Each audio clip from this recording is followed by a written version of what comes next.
say Tom Seaver.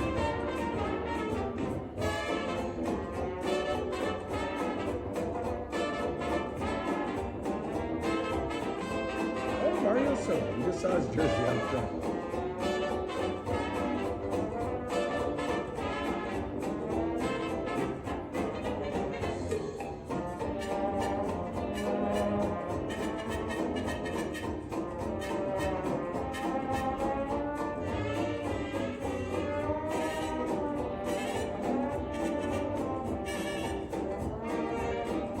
Man, 1869 when they started, right? Something like that.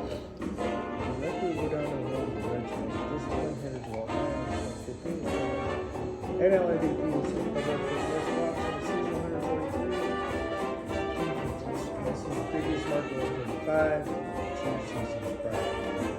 I'm gonna say I'm not a big red. Just Joey Bottom, yeah. I can tell by his silhouette. He's a character. He's funny, you know what I mean? He's very outgoing, fan friendly.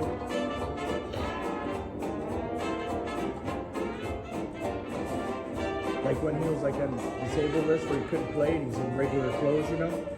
They would show him on ESPN. He'd go into the ballpark into the stands with a hat on, disguised, and sit next to people, fans. And then he'd start taking off his fake mustache till people go crazy, you know what I mean?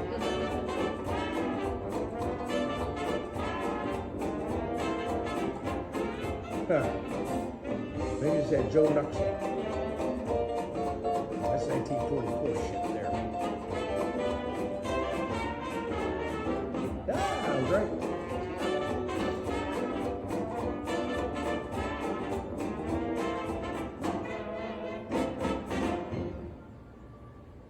Hello, I'm Jeff Weiner. Welcome to the Weiner Family Hall of Fame Theater.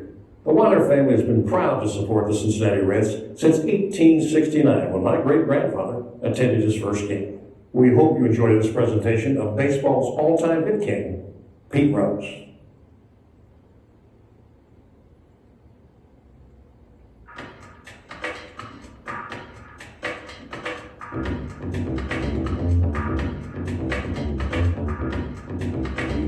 On April 14, 1941, Peter Edward Rose was born into baseball. In an era where the Reds were the talk of Cincinnati and every kid wanted to be Johnny Vandermeer or Ernie Lombardi or Bucky Walters, Pete and baseball fit like hand in glove. Encouraged by his father Harry, himself a semi-pro football player, Pete spent his childhood learning the game on West Side sandlots and Little League teams, then played for Western Hills High School, where he caught the attention of the hometown Reds. The Reds signed him to a contract right out of high school. Soon his reputation as a player filtered through the entire Reds system. This Cincinnati kid was something special. First time we saw Pete, of course, was in Tampa in spring training, and I guess the word hustle fit him right out of the chute. You knew that he was going to be a spark plug, so to speak. I mean, he was like a maniac on the field. I mean, a lot of people just liked him. I mean, he was called the biggest hot dog in the world. It didn't bother him. He'd run the first on the walk, head first slides. By 1963, Pete was the Reds' regular second baseman. And anyone who saw him play couldn't help but notice his style. Running to first base, diving for balls. He never took a play off. He would hustle. A lot of people say Whitey Ford with the Yankees put the nickname Charlie Hustle on him. But he was like that well until the day he retired from playing. The biggest thing that I noticed about him was his total will throughout baseball. It wasn't just trying to will himself to get a hit. It was will himself to get to third base, will himself to score, and it was all part of trying to win for the team. I mean, the guy has played on more winning games than anybody in the history of the game, and it was just that total desire. I mean, you've heard the old cliche about he run over his grandmother to score a run. Well, with Pete, it was absolutely true. When I came to town here in 1974, I couldn't stand the guy. I had never seen him play before, but I saw him on TV, and I didn't like him at all. But within about a month of being here, he was my favorite player. And I would come to the ballpark just to watch him play. I just couldn't conceive anybody going all out every day, every second he was on the field. And I never saw anything less than that from him in all the years that he and I were together. He was hard-nosed. He played the game like, I thought that if I played baseball, I would want to play baseball like that. I would want to go out 100% all the time. He did so much in his career. I mean, just Pete himself. And if one player could accomplish maybe just one of these things, it would be such a great feat. But, Pete won 2 Gold Gloves, I believe, as an outfielder, and 3 league batting titles. And then he played in 17 All-Star games, and he was either chosen or selected, and he played 5 different positions. I mean, this is incredible for one player. Pete soon became the cornerstone for rebuilding the Cincinnati Reds. With Bench, Perez, Morgan, the foundation was set for the Big Red Machine, and Pete's style became a fan favorite. I don't know there's ever been a player who loved the game more than he loved the game.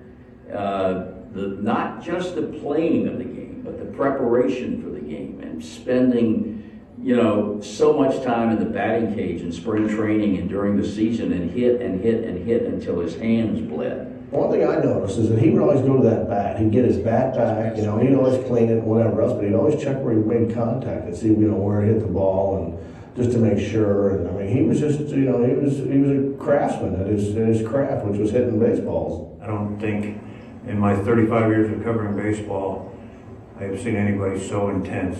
I mean, he's one of the first I saw, and I haven't seen anybody match his total intensity since. He was just all out all the time. The team hit its stride in the 70s. The 1975 World Series championship over Boston, where Pete was named World Series MVP. And the 76 sweep of the Yankees, crowning the Big Red Machine as one of the game's best ever. I'm just so happy, man. I can't tell you how much. Pete Rose is unbelievable. He got all the clutch hits every time we needed one. I just don't understand that Pete Rose, the man standing to my left, was named the most valuable player of the 1975 World Series. And Pete, our congratulations to him. There are guys that make you win. They just know how to win. And he really knew how to win. He come to beat you. He is as tough mentally and as tough physically as anybody you want to be around. I tell you what, this is a tough man. His clutch hitting, his style made Pete a personality in his own right. He knew how to sell the game and sell himself. He's one of a handful of players that over all the years that I've been around, I would have paid money to watch play because of the way he They were going to talk about the World Series. It's the Pete is swung on, hit the off the way. That's way back there. That is a home run. Pete Rose starts off with a home run. In on his nose just to make sure is Rose. There he is with a real Rose-style rundown. Get him.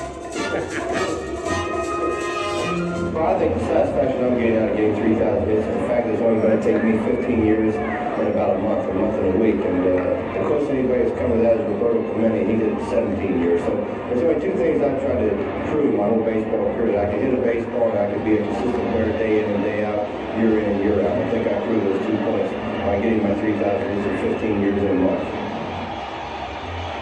On May 5th, 1978, he collected that 3,000 hit against Montreal's Steve Rogers. And there it is, number 3,000. Pete Rose becomes the 13th player in baseball to reach that honored feat. When you think about Pete, you just automatically jump to the hit record in 41-92 and so forth. But it's kind of overshadowed some of his other absolutely phenomenal achievements, in particular that 44-game hit streak. And, like all hit streaks, they start, they're not special when they start. But when Pete started to push that out there to 25 and 30 games, and now 35 games, on up to 40 games, and he broke the National League record, of course, at 38 games. I mean, it was a phenomenal achievement and just captured the attention of everybody.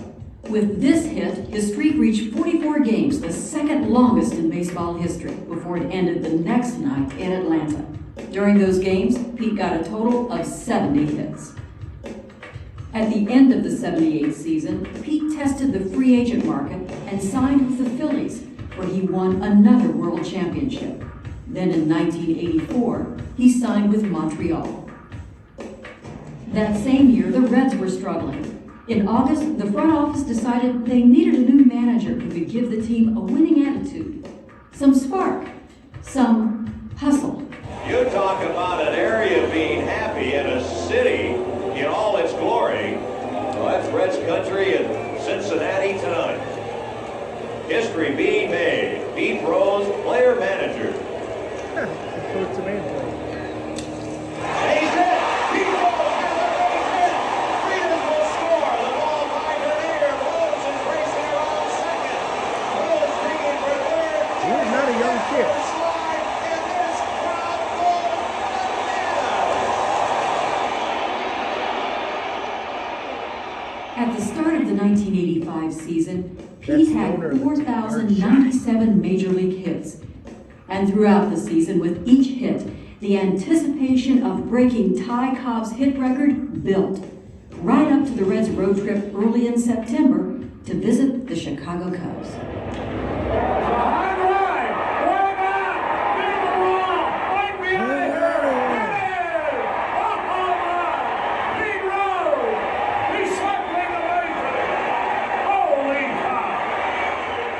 It was when he tied the record in Wrigley Field. And he had no business even being up at the plate. I think it was in the 5th inning. And Pete hits a shot to right field. It's 41-91 to tie the record. And people are going nuts. Well, people are thinking, surely he won't bat again. He's not going to set this record in Chicago. And sure enough, here comes Pete in the 6th. And Dave Parker is saying to Pete on the way to the plate, don't do it, don't do it. And Pete later said, he said, there's 30,000 fans in the ballpark who want me to break this record. There's one lady back in Cincinnati kicking her dog. And no way Marshall won that record broken on the road. He went 0-2 in his final 2 at-bats at Wrigley.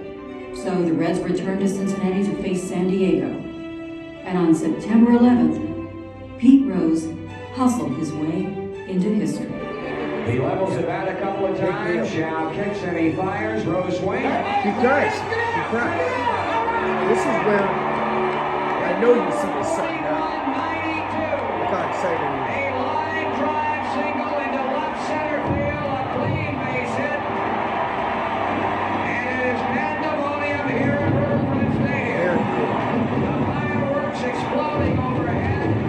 The Cincinnati dugout has emptied. The applause continues unabated.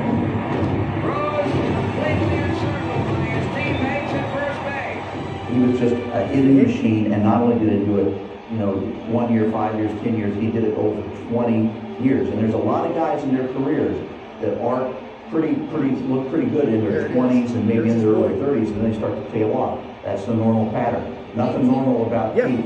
His arc just kept right on rising all the way up until his 40s. I used the line in the Pete Rose book that we did in 1985 that from dust we came and to dust we shall return, but nobody raised the amount of dust in between that Pete Rose did. And I believe that if there's ever a statue built to this guy, it's got to be him going headfirst into third base, and it has to involve a lot of dirt coming up from the ground. And I'm not sure how a sculptor would do that, but there has to be a lot of dirt. This guy made Pigpen look clean. Everybody's always looking for the next Pete Rose. They're not going to find it. And I think people in this town are living for the day that they can see that again. And that's why Pete Rose is so popular. His popularity will never diminish. He's the essence of a baseball player for Cincinnati fans. Ground ball, Pete diving stop from his back. He throws to power. And this one belongs to the Reds.